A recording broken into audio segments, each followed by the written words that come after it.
Hey, that was a crazy first show, right? If you're just tuning in, this is the after party from the Disappointed Cat Morning Show. We talked about Lance. We talked about a whole bunch of them. Oh, save me here, Sammy. Save me. I'm just God, here. I was big. You Don't were make me big. well. We could be big because there's a variety of different settings here, sir.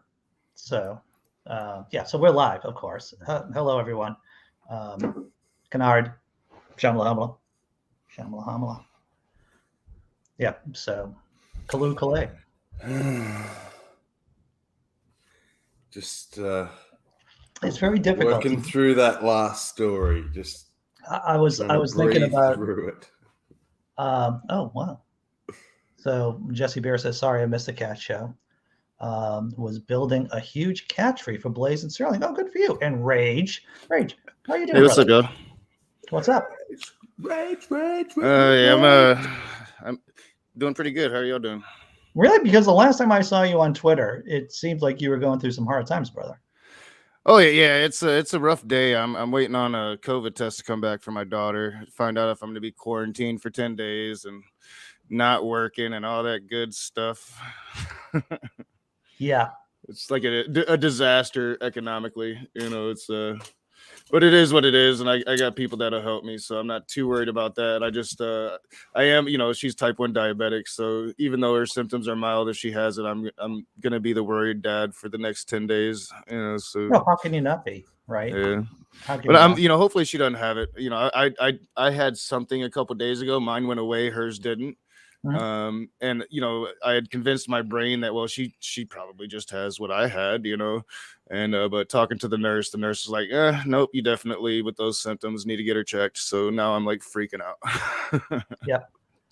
Is she old enough to have had the vaccine, Rage? She technically, yeah, because they just came out with the between the 5 and 11.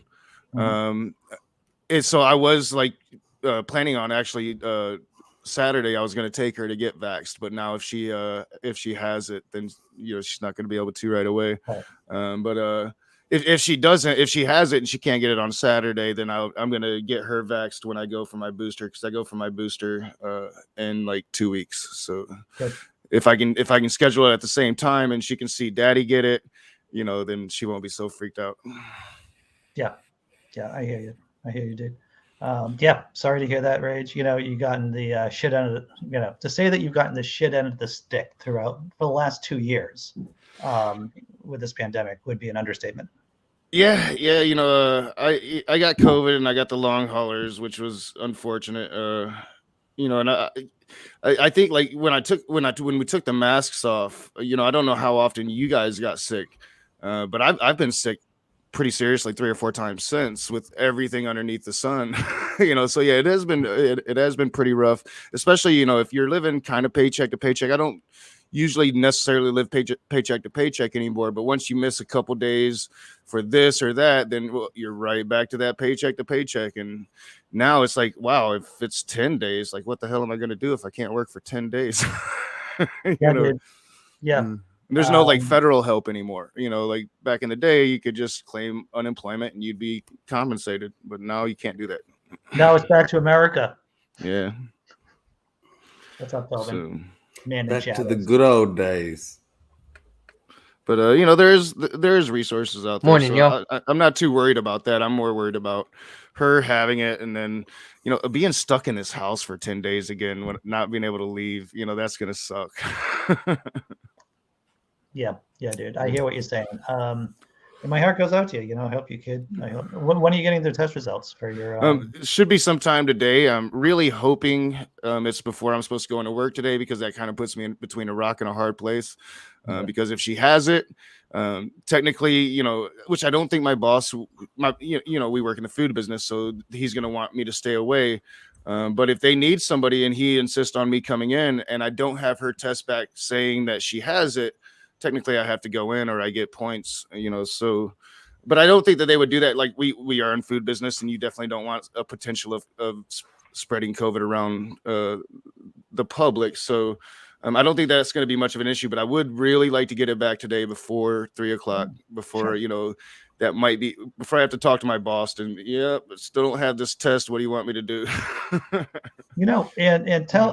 I don't know if anyone has known anyone. I haven't talked to anyone who's done this, but because of the fact that so many people are hovering near economic, disaster, how many people do you think, percentage-wise, and this is non-scientific, so we're just spitballing some numbers, how many people do you think percentage know that they're sick with COVID? Probably not many, especially like with the new variants, because the new variants are usually milder, although it is landing, people in the hospital still. But it is a milder symptom, so I think it's probably more cold-like or flu-like. So although when I had original COVID, I knew immediately this was not like anything I've ever had before. So I'm not sure how the variants are because I haven't had those. What were you gonna say, Sam? So I'm actually suspicious that myself and possibly other members of my family have had COVID very early on when it hit Australia. We all had the symptoms, and myself was especially hit hard in my lungs, and I was waiting to get over it, and then months passed, and I'm now well over a year past the time I suspect it was, and my lungs have still not recovered. You need to go get checked. I am a smoker. Well, I've been tested, but they say it's too far now since the time for them. Because it sounds like you have long haulers like I do. And I said, isn't there antibodies raised or something? But it's apparently a time thing, and I needed to have been tested much sooner. That sucks because they do have I'm taking inhalers with steroids for my long haulers. I can't remember what it's called. I have to go find it. But it's helped exponentially. I still have some breathing issues, but nothing like I did before I started taking the inhaler. Right. Jesse Bear, I hope you and your kids are doing okay. Because Jesse's kids, as well as she has COVID. So far if she has it, they're like extremely, really mild compared to what I had. I'm just worried, with their type 1. I got to talk to her doctors. So as soon as I get, and that's the other reason, I'm hoping I get the test sooner than later, because as soon as I get the test, I got to call her endocrinologist and find out, all right, so, she's type 1. Is there anything special I have to do? I'm sure I'm going to have to keep extra close look on her blood sugars and all of that. And if she starts to go super low, get her to the hospital. So, a lot of worries, but, my biggest worry is you find out your kid might have COVID, and then everything you see on Facebook is 10-year-old dies from COVID, mother dies the next day. It's like everything I see on Facebook now. It's that confirmation bias, right? You didn't know it. You didn't notice it before, then all of a sudden, bam, bam, bam, it's all over. Oh man, it's like, oh, thank you, Facebook. I hate you even more now. What's up, V? We haven't lifted the mask mandate here during the entire pandemic. That's good. Somerville, though, where I live, we still have an indoor mask mandate, but not a lot of people are following that mask mandate. I'll tell you that. I thought about going live last night because I was feeling a whole bunch of emotions and stuff, and I was just going to go on this rant about, we opened up too early. We started saying, we allowed our capitalism and our economics to become more important than our lives, and it, to me, like yesterday, I was very emotional about it. So I'm kind of glad I didn't go live with it.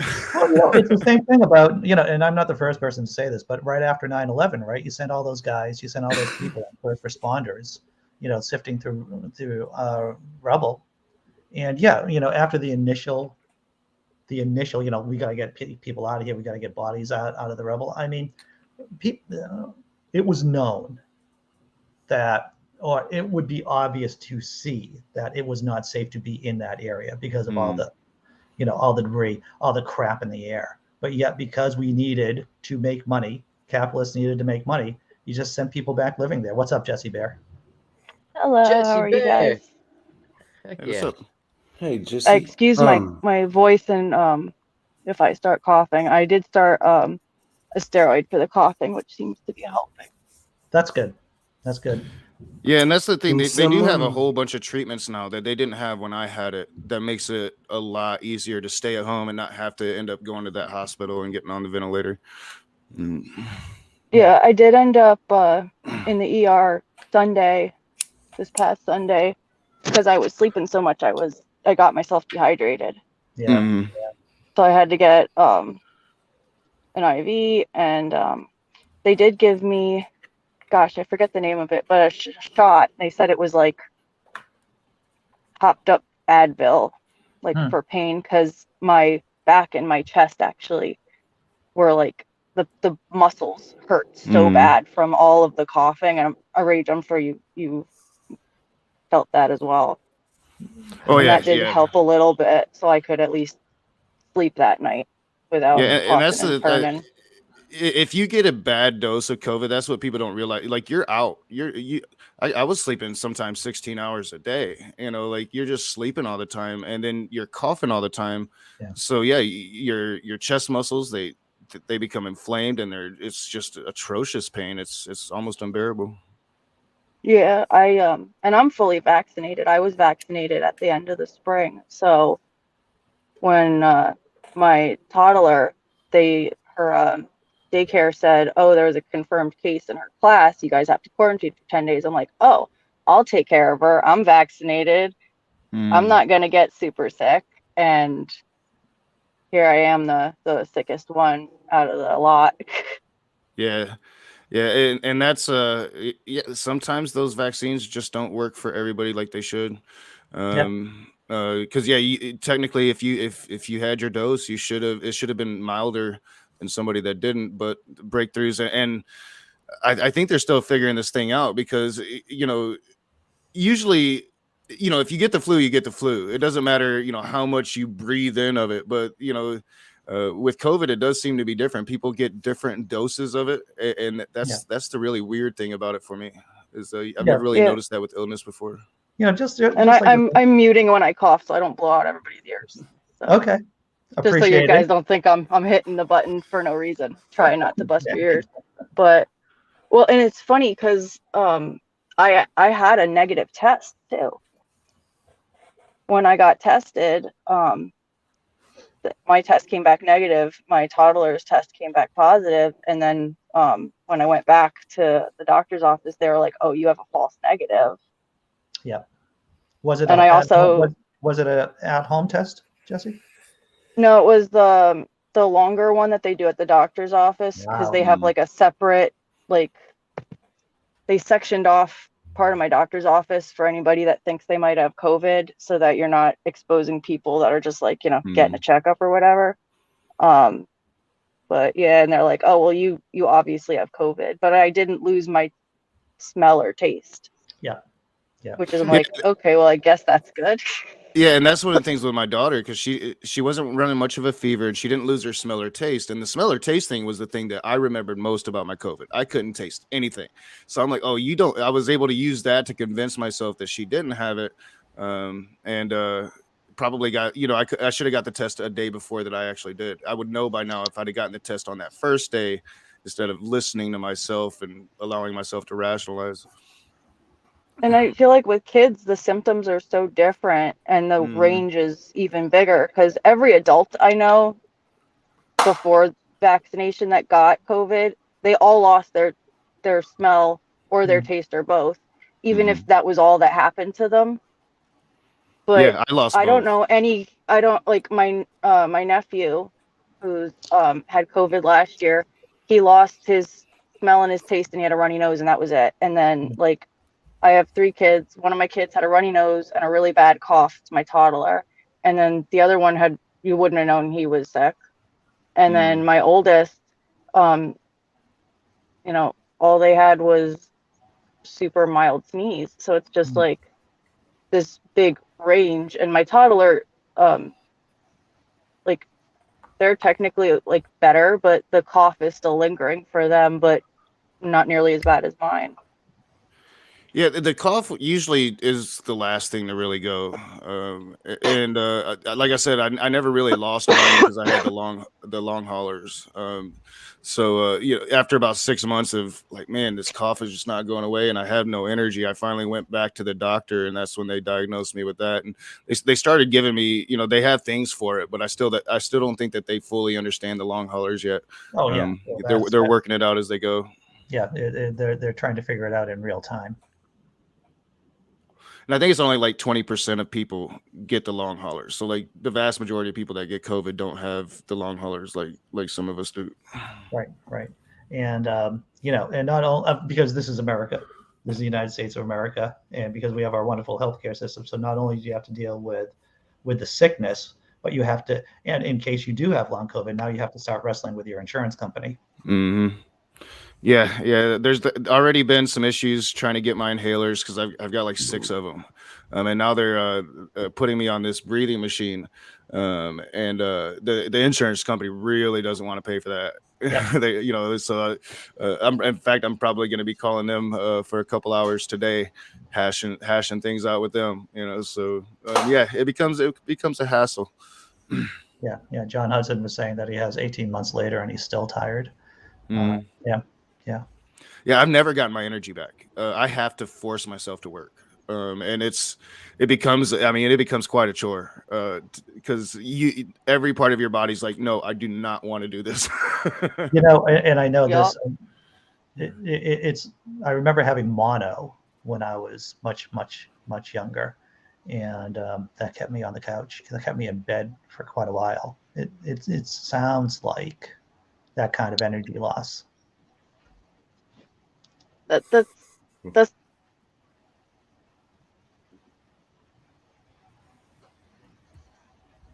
Andy kissed the wrong girl. I wasn't awake. My husband would wake me up and be like, "Here, have a Gatorade, take, some meds," and I would immediately conk right back out. Like I could not force myself to stay awake. Yeah. That's scary. That's what it is. That's scary.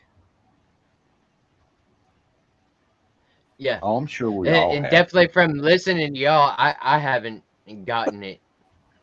I've been one of the fortunate ones. Yeah. Well, you live in the middle of nowhere like me, so I mean, Yeah, I am pretty remote. I don't mess with too many people. I mean, if the cows get it, now I'm fucked. But man. Well, dude, man. I was listening to an episode on local NPR, and they had an Ask the Vet section, on the show, and it turns out that cats can get COVID, and ferrets can too, but not dogs as much. yeah, I heard something about dogs catching it like in Asia or something like that. And I was like, what? Yeah. Has anyone seen that video? That stupid woman going around licking surfaces. Which one? Yeah. Oh, Yeah. There's I've seen many of multiple them. people. Is there? You're kidding me. Oh my god. Back when it It first was- started, this NBA player did it, and he got COVID like 2 days later. Don't Yeah, tell me that was like a fad. TikTok thing, wasn't it? That was like a TikTok trend. Yeah, it But might have with, been. like, It wouldn't surprise me. Idiot. I'm not on TikTok. I saw it on YouTube. Yeah. It makes me want to bring a little spritzer of botulism to spray on surfaces. Well, play stupid games, win stupid prizes. Yeah, you're right about that, Jesse. I thought I had heard it all. I was watching Hereticals before I came over here, and they were having this hilarious episode today, and Grumpy Old Dude was showing this dude I've never heard of before named Dr. Truth, and his whole theory is that COVID it's like weird. It's like an alien invasion trying to change our DNA. like reptilian, I've heard that Von shit, Helsing yeah. aliens. I'm like, this is Von Helsing's son right here. Yeah. I didn't see the video, but I saw it on my news feed. And there's a TikToker whose conspiracy theory is, get this, Rome never existed. Wow. Christ. Is there like a Yeah, I heard- contest for conspiracy theorists where they're trying to see who can get people to believe the most ridiculous thing? Do they win a prize? Because I could I make think up some so. really stupid things. Oh, easily. Well, But it goes to show the shallow level of thought that they put into things, like these surface lickers, for example. Did they forget, even if they don't believe in COVID, did they forget that other things exist? Yeah, like No, germ other theory is a viruses conspiracy. and germs. Like Germ oh theory is my just a God. theory, man. It's just a theory. Just a theory. Yeah, exactly. It's not been proven or oh my anything. God. Yeah, like the level of stupidity of some people is just amazing, and it's a lot of people enjoy watching it, and I don't. It turns me off. I just feel like sad. You know, I don't know. I watched these flat Earth fucking nuts until I just got burned out on it. I was like, no, this is just stupid. Yeah, I went down that rabbit hole briefly, and it didn't take long for me to just like, nope, I've had enough. I was like, I the thing Not figured out believing in it, just listening to it, you know. yeah. Well, the thing with like flat earthers is I really don't like it's dumb. We all know that. But like for the most part, they're not hurting people. Yeah. They're not putting people Yeah. at risk. They're just putting people at risk of looking and sounding stupid. But when you have They're people that burning out your deny things brain like cells. I agree. COVID, they're literally putting people's lives Putting at people risk. at So risk. so flat earthers, I'm like, haha, that's funny, whatever. I really don't care.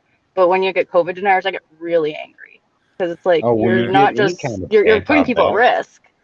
yeah, when you get Yeah. any kind of anti-vaxxer, they're putting people at risk. Well, Because yeah, I you was know, talking to one person on Discord, and they were like, "Well, I don't have any vaccines." I was like, "Well, why the fuck not? Do you not know polio was a thing?" Well, everybody else was vaccinated, so I don't need to be vaccinated.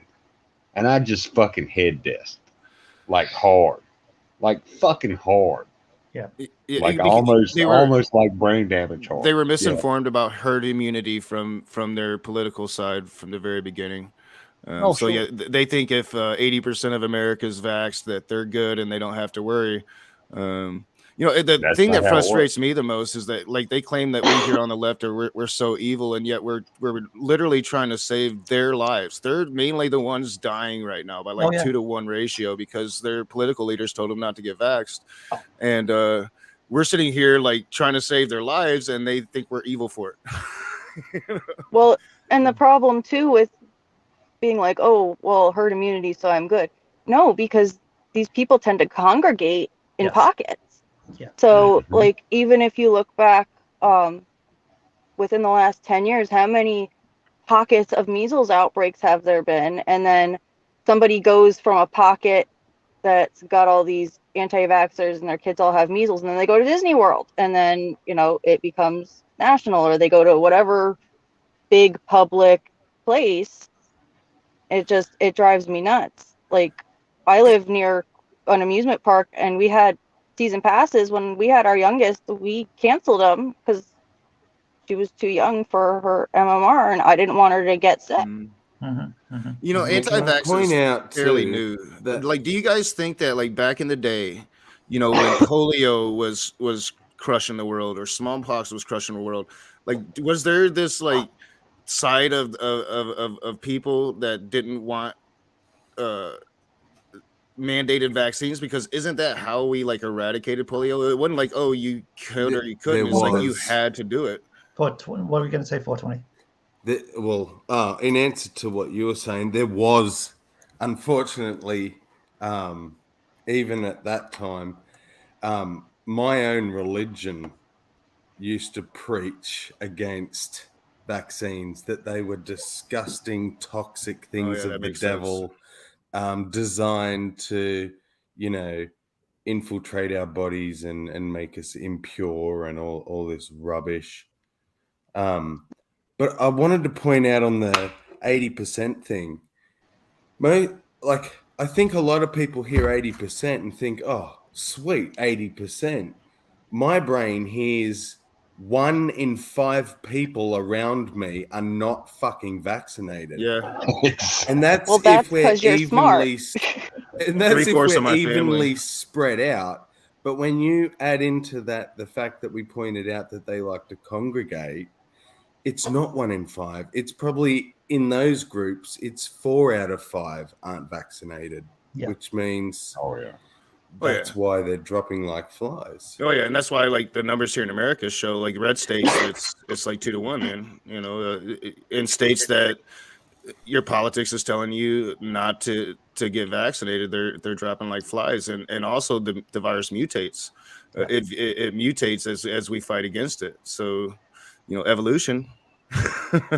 Yeah, it's Yeah, a thing. And everybody's dropping their guard with masks as well. Like it's all just going by the wayside.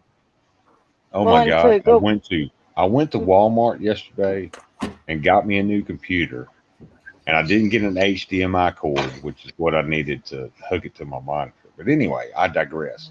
Like maybe 1 out of 10 people was wearing a mask, and I was one of them. And I was just looking around at these people like, what the actual fuck? Yeah, it was horrific. Yeah, that was my thing yesterday. You know, even if we opened up, we got way too lax, and even you know the lefties, like everybody where I live, nobody wears a mask. You know, 1 in 15, 20 people wear a mask, and that's scary. And I, you know, my brain is like, yeah, you're not vaccinated and you're being safe. You know, you're not as bad as some, but I think it's actually more lefties that are still doing it because they're afraid of the unvaccinated, you know, and they're afraid of being exposed and bringing it home. So especially if you had a really young child just a couple months ago and they're not vaxxed yet. So you know, it's like I think that was my where I went emotionally yesterday when I, you know, started to deal with this was, man, you know, like, you know, even I took off my mask and stopped wearing my mask. I felt safe, and you know, I just think we all kind of dropped the ball a little bit. Yep. You know, it's consideration. It's, you know, it's being like human decency to, like, you know, not spread this stuff around. If there's one thing that we can do to help prevent it, we should, you know, definitely take up that one thing. I just want to say, Yeah. I just want to bounce off what Big Zebra was saying about using force to enforce vaccinations. I've always been an advocate of bayonet point vaccinations for children. Bullshit. You know, if your parents are religious nuts, and they don't want their children vaccinated, that's irrelevant because children are not possessions. Parents don't own their children. So, you know, if the state is there to protect people's rights, then the state has a role to vaccinate children. And that kids have their own rights. Yeah, exactly. Kids' rights need to be protected, and it's scary when you think about all the adults putting these innocent children who can't, you know, speak up for themselves and are too young to completely understand the science, especially if whoever's at home isn't explaining it to them, and they're at risk, and it's not fair to them. And all they're hearing is the propaganda that their parents are relaying, because that's all their parents are hearing. So if you're growing up in a home and all you hear is the vax is the devil, well, you're going to grow up probably thinking the vax is the devil. Well, when I joined the Army, my second week of basic training, I got so many fucking shots that I can't tell you what they all were. It was tetanus. I even got the anthrax shots. I got a polio booster, and this was back in the 90s.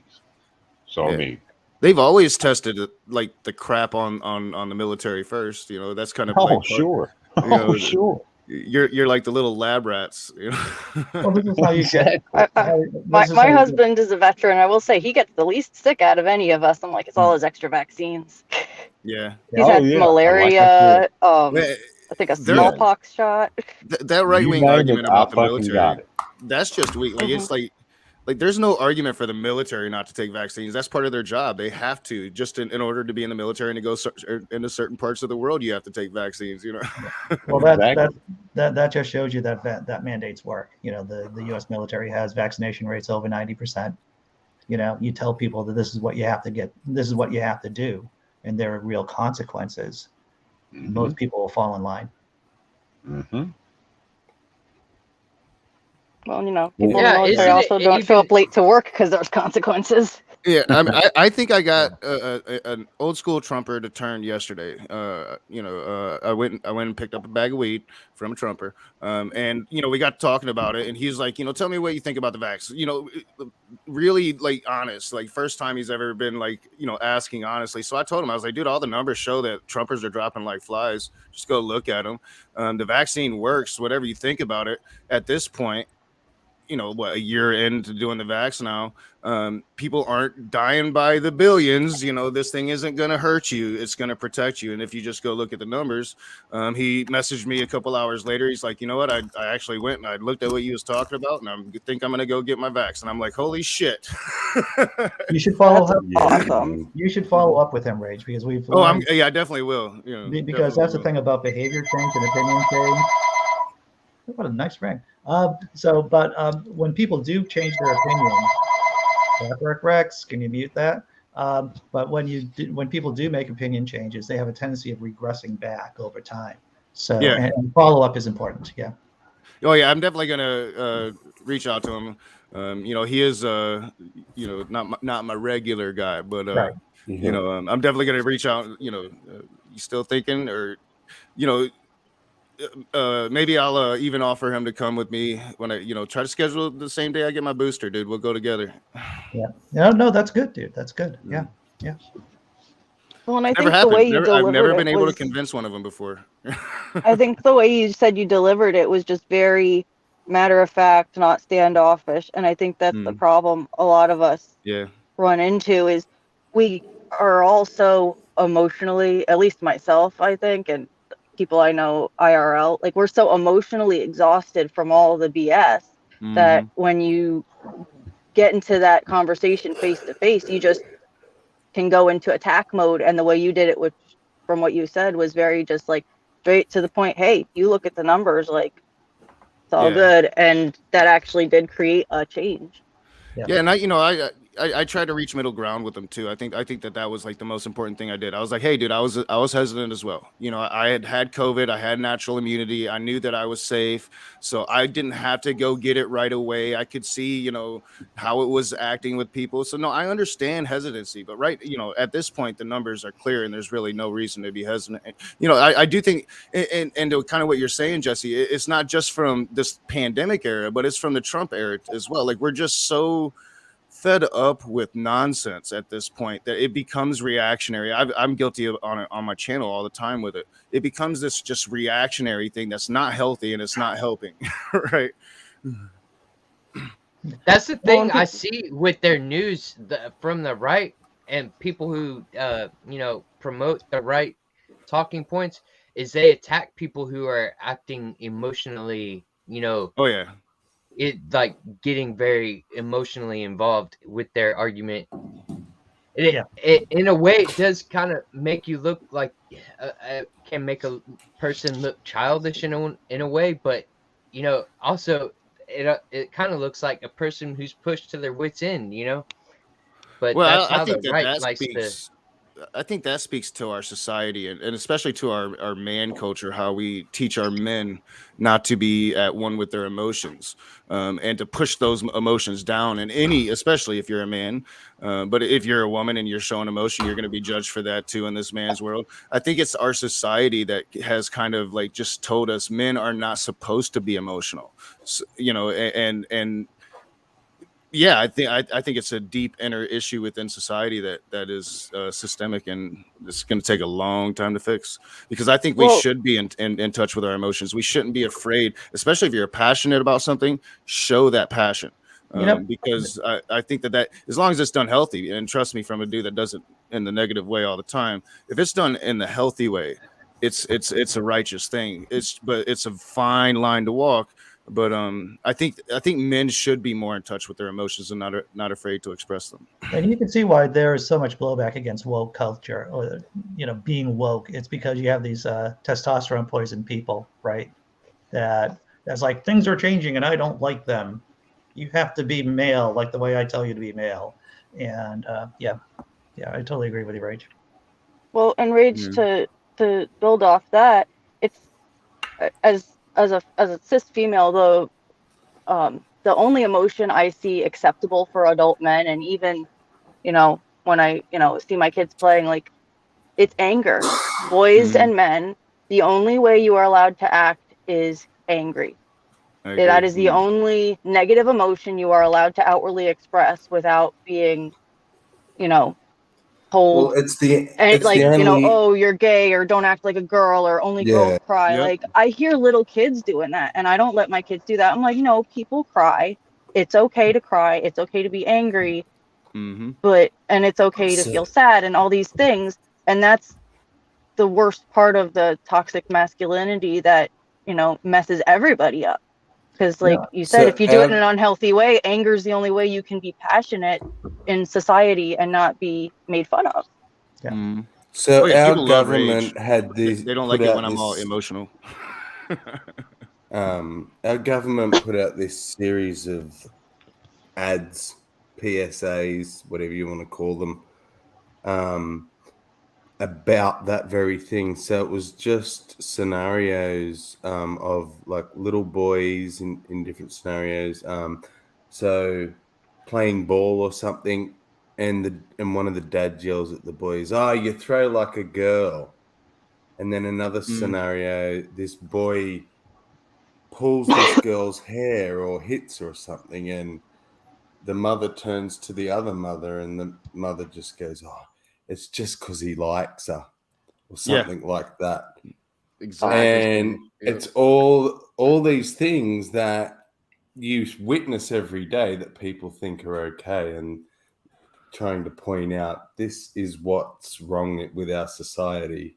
We need to be pulling this stuff up and saying, no, don't tell your son he throws like a girl, or chime up and go, yeah, you throw like a girl, like a fucking champion, like I gotta tell you, is that my toxic masculinity gets triggered by other people's toxic masculinity.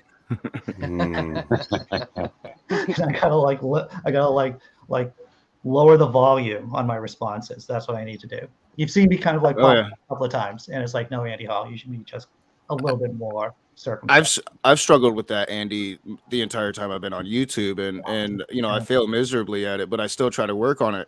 And it's funny because, like, to Jesse's point, when I'm being angry, people respond well to that. But if I'm showing another side of my emotional being, people have always responded really poor to that. To the fact that, like, even like in a Matt Powell debate, when I'm laughing and Matt Powell points out that I'm crying, people latch onto that and they make fun of me for crying in a debate. Like, for one, like, it's, I was arguing against Matt Powell. If you're not crying, you're not doing it right. Right. For two, I wasn't crying, and I wouldn't be ashamed if I was, but I've gotten thousands of comments about me crying in a debate that I didn't cry in because they latch onto that as some emotional weakness, and it's non-ending. Yes. One thing that I worked in residential home with adolescent boys, right? So kids who are in trouble, boys who are in trouble. And one of the first lessons you learned is that kindness equals weakness in a lot of their eyes. So being kind was seen as a character flaw. And I think that that's definitely an issue on the right. Being kind, this whole like insult culture now. I've been kind of battling against it recently. There are a segment of people out there. I consider them right wing that intentionally just try to insult you, and for whatever reasons they think it's funny. They think that it is emasculating to themselves. Yeah, there's this whole new culture to where being insulting is somehow this good virtue. Right. And that's Oh, I the funny always thing is tell it's so backwards. yeah, I always tell people don't mistake my kindness for weakness Yeah. because you will be wrong. I would consider kindness a strength in a person because it means that they're self-assured enough to be vulnerable in a way. You have to be a stronger person to be kind. At least from my experience, like, the jerks of the world are not strong. They are insecure, vulnerable people. I mean, Fair you statement. gotta nobody that's self-assured is gonna constantly be an asshole. Oh well, I'm an Oh, yeah, asshole. they're constantly I mean, seeking don't get me validation. wrong. I Don't could get me definitely be an wrong. asshole. Yeah. Well, we all have our moments, but I mean, Yeah. think if you bring it back to like that toxic and anger, like domestic violence, like if you talk to a man that's gone, that has done that to a significant other, and they at some point, some miracle, managed to go to therapy and get themselves right, they realize how broken they were, and that's they had to have power over somebody and control somebody to puff themselves up and make them not feel like such a piece of shit. Mhm, mhm. Oh yeah, and I have seen that it all happen. I used to do a lot of work with battered wives here in Battle Creek way back in my democratic activism days, and I have seen men. Didn't happen very often, but they were able to go to therapy, and as far as I still know to this day, never put their hands on their wife again. But it didn't happen often, but I have seen it. Cindy Plaza has some good news here.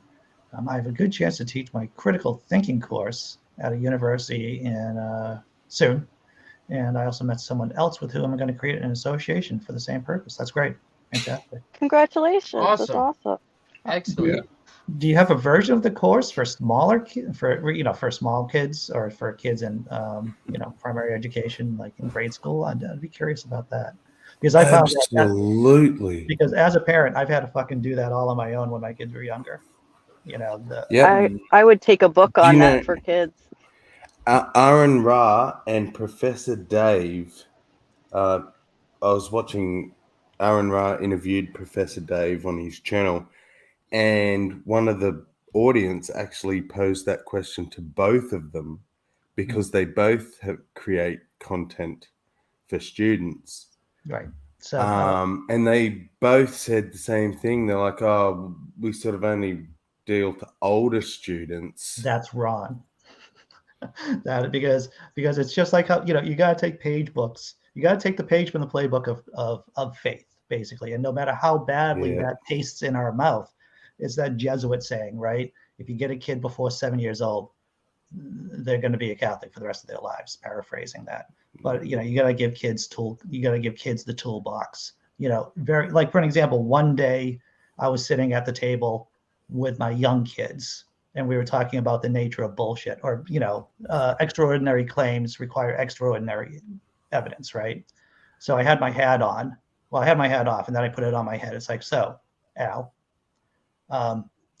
what if I told you I had an elephant under my hat? My hat was on my head, and what would you tell me to do? She'd go, take your hat off. Right. Took my hat off. Is there an elephant on my head? No, there's no hat. No, there's no elephant there. So it's like, it's those kind of tricks and those kind of vignettes that really need to be systemized to teach younger kids how to know what's real, to give them the toolkits. Oh yeah, it's like I have an invisible dragon in my backyard.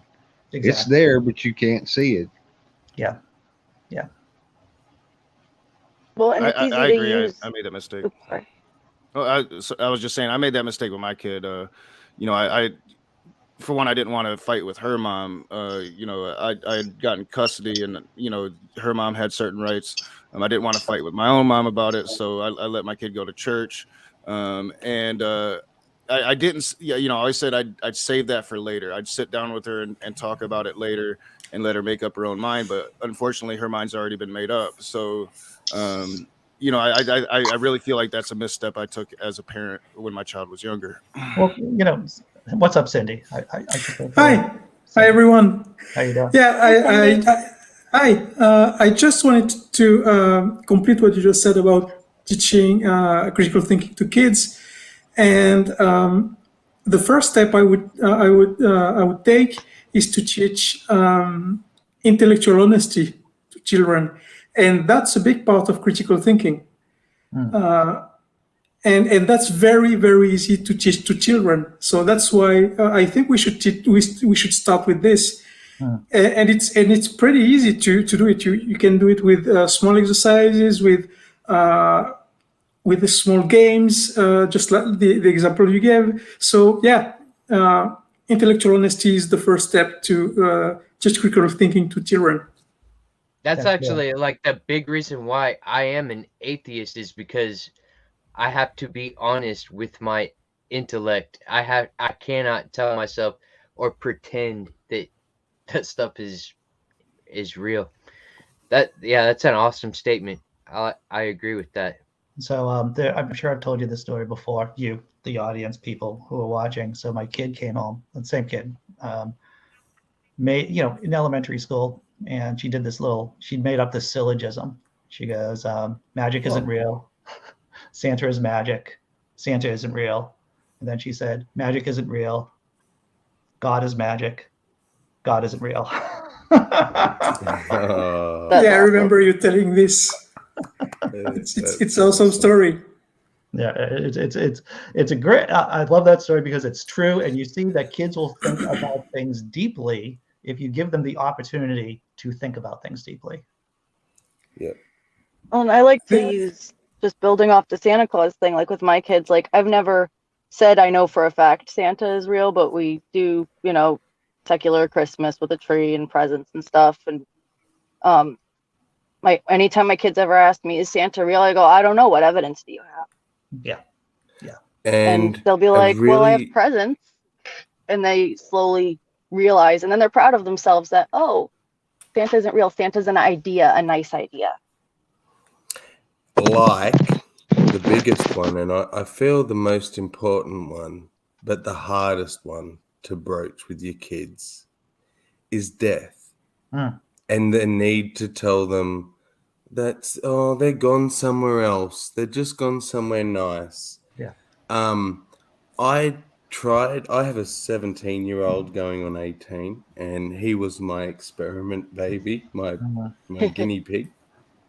And I tried with him from the start, explaining that when we die, we turn back into the dirt. Yeah. And the trees eat the dirt, and then the trees turn back into the dirt, or people eat the trees, and the trees turn into people. And so it just goes round and round. And he was like, okay. Yeah. Kids, kids. How old was he when you started? That conversation was probably 5. Yeah, me too. About Me too. 5 years old. Don't lie to your kids about the hereafter. Yeah. Because you put that initial seed that religion uses and grabs onto, that need that people have to not end. Let them know that things end, even people, and be okay with that. That's okay that things end. Be okay. And that's what gives them value, the fact that they end. Yeah. Exactly. Oh yeah, And make every day count. Well, when somebody asked me, well, where did you go after you die? I was like, well, where were you before you were born? Yeah. Well, and if anybody does have young kids, there is a secular book about death on Amazon. I think it's a series of secular books. I think it's Annabelle and Aiden, and there is one on death that I got for my kids when my grandmother's dog passed away, and that was the first one I got from that author, and it goes through other. Nobody really technically knows, but then it talks about how you become part of the universe again, and the illustrations, which are very important for really little kids when understanding a concept, is to see something, are beautiful, and they talk about how you become part of the earth, and everybody's made of stardust and all that kind of stuff. And then it does touch on, well, and some people believe different things, which I also think is very important if you're raising non-religious kids, that they know what you consider to be the scientific truth of fact, which is nothing happens after you die. You just become, like Sammy said, the dirt in the trees and part of the life cycle. But I do want my kids to have a certain amount of tolerance, just because they have to exist in this society, and the society is not what we all, at least everybody here, wish it would be, and be completely secular. You know, I always this is my godless prime directive to my kids, which I know I've said before, and I'll say it again, is that and I told this kid to my kids from a very young age. It's like, you know, God is an imaginary friend that a lot of adults have. They don't know he's not real, but you cannot tell them that he's not real because they will get upset with you. And yeah, and they were able to keep it in for quite a while, you know, and it's a burden. It is a burden on the kid, I think. But you know, we live in a society here in the States, at least, that they're inundated with this gobbledygook. I think that attitude also teaches respect, because respect of the people and not the idea, and that's important too. Yeah. Oh, well, I grew up watching Star Trek, the original series, and the cartoon, which is kind of crappy. Yeah. But I mean, it was all right. I mean, it was something like that. But I base myself on Spock. I try to stay neutral in most things. You know, you want to talk to me about God? Okay, I'll listen. But during high school, wait, what was that? That was my phone, sorry. Okay. You'd be like, what are you talking about? I didn't hear it.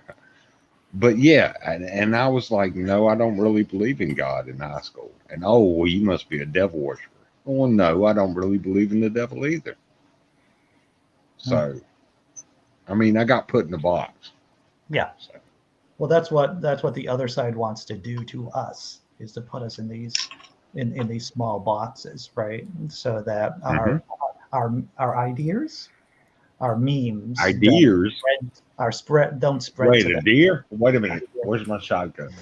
Oh, sorry. Go ahead. Well, to be fair, I think this tendency to put people into boxes is not only religious. Everyone does that. Yeah, no, you're right about that. Jesse Bear is trying to get Jesse back into the stream. Here we go. No, she's having internet issues.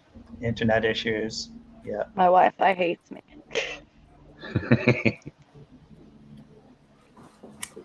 My wife hates me too. Damn. It's funny because those in the know. No.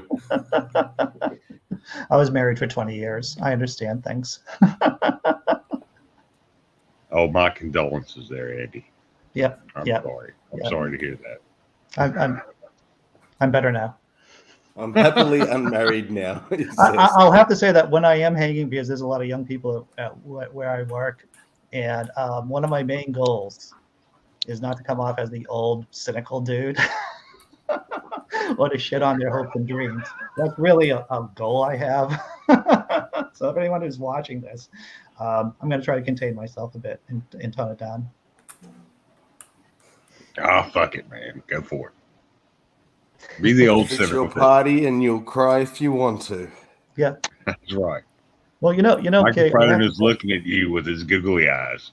I have to tell you, King, as being someone who is bi, I've gotten probably the worst aspects of both sides. Well, fair enough. That's fair. Yeah.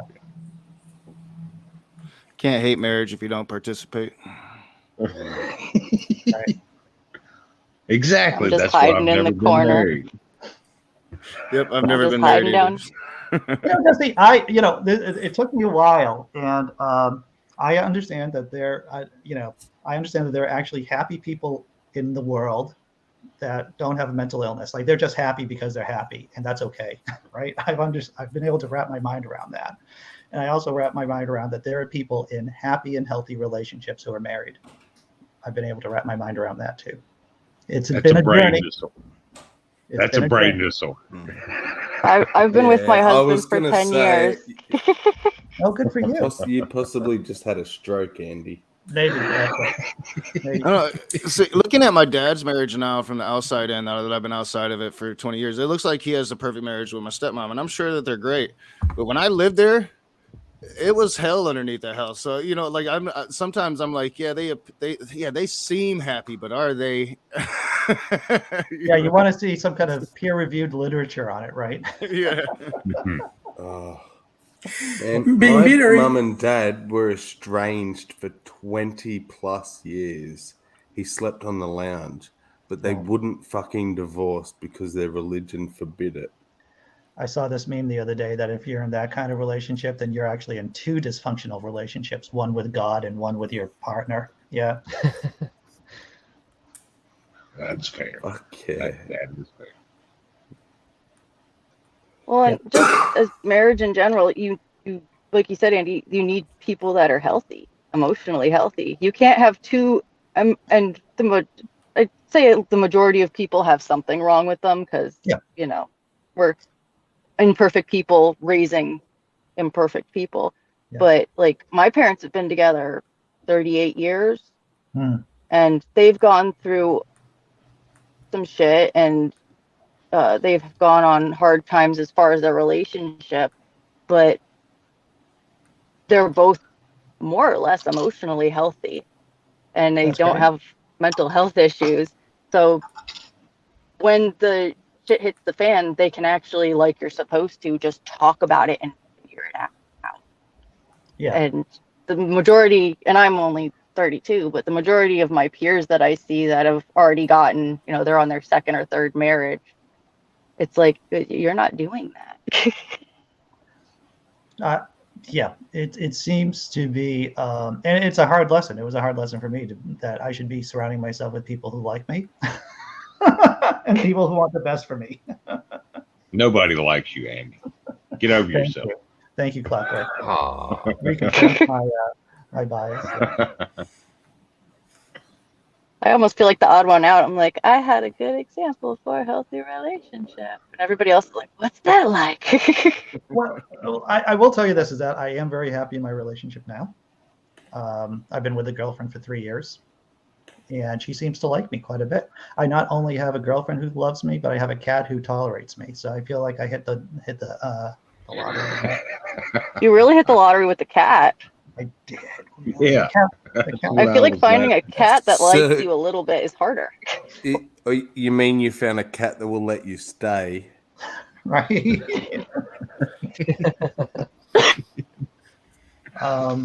Yeah. So we're getting close to winding up the show.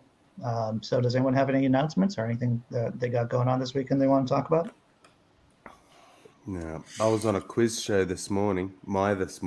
Your last night. Yeah, we didn't win. No.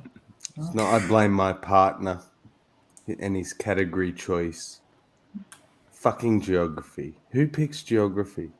Even when they think they know geography. Andy, They put don't. your fucking hand down. No one picks geography, all right? I've been. Cindy, go ahead. Yeah, just I will be on my show tonight talking about surrogacy. Good. What time is that? Okay, yeah. So, say the name. Can you say the name of your channel for people who don't know? The Path to Reason, and it's 6 hours and a half from now, because I'm not. It's. It sounds like 5 It's p.m. 4. It's 4 or 5 p.m. your CST. Yeah. This is a bit in the future. It's 4. Yeah. Okay, 4. Fantastic. Yeah. All right. So good. I'm spending the weekend working on the secret project, which will no longer be secret within 2 weeks. And I'm also going to be on the Tang channel doing their holiday show, I think. That's what I've been told by Wes, or a show on the Tang network. That's on the 14th of December.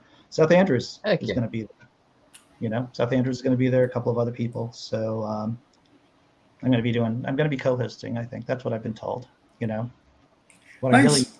Yeah, it should be a lot of fun. On that note, Rage, you got anything going on, brother? Let me say that both of you and Jesse, you're in my thoughts, and I hope I hope you navigate through the COVID minefield. You know, I appreciate it. I might stream today. I haven't decided. Depends on, I've got to call this insurance company. I got a couple things to do. So depends on if I have my evening open, I think. But yeah, I appreciate it, man. Yeah, that's all I'm doing today is waiting on a stupid phone call. Yep. All right. On that note, everyone, thanks. I'm gonna share some music here, and right after I click off of this, I'm gonna load one up for y'all to listen to. Good. And what's the name of your Awesome. channel, Tobin? Oh, it's Tobin my Templeman. name, Tobin Tobin Templeman. Templeman. Yep. There you go, everyone. See, if you don't know it, now you do. Well, Once that's again, why Jeff, you're at the bottom of my list, because you're Toby. Yeah. I gotta look. okay. Once again, everyone, thanks. And Have a we'll good see you on one. Monday. If nothing else, take care, everyone.